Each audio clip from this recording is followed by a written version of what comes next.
গত সপ্তাহে Bangladesh bank guarantee দিবে বললেও দুর্বল ব্যাংকগুলোকে টাকা দিতে অনীহা জানায় অনেকগুলো সবল ব্যাংক।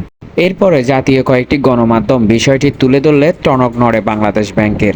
সাথে সাথে সবল 10 ব্যাংককে ডেকে পাঠায় আলোচনার জন্য।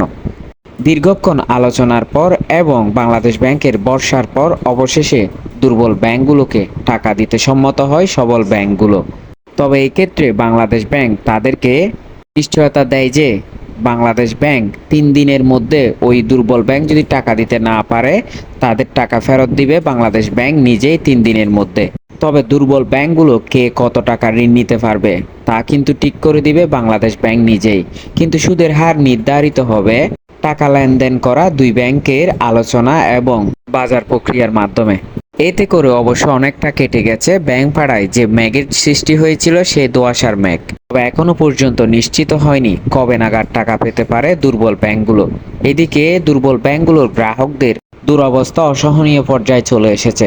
কেননা এইসব ব্যাংকের গ্রাহকেরা নিত্যদিনের কাজকর্ম সহ অসুস্থ রোগীকে চিকিৎসা কিংবা বিদেশ গমন কিংবা মেয়ের বিয়ে কিংবা জরুরি কাজে তাদের টাকা উত্তোলন করতে না পারায় মারাত্মকভাবে বিপর্যয়ে পড়েছে।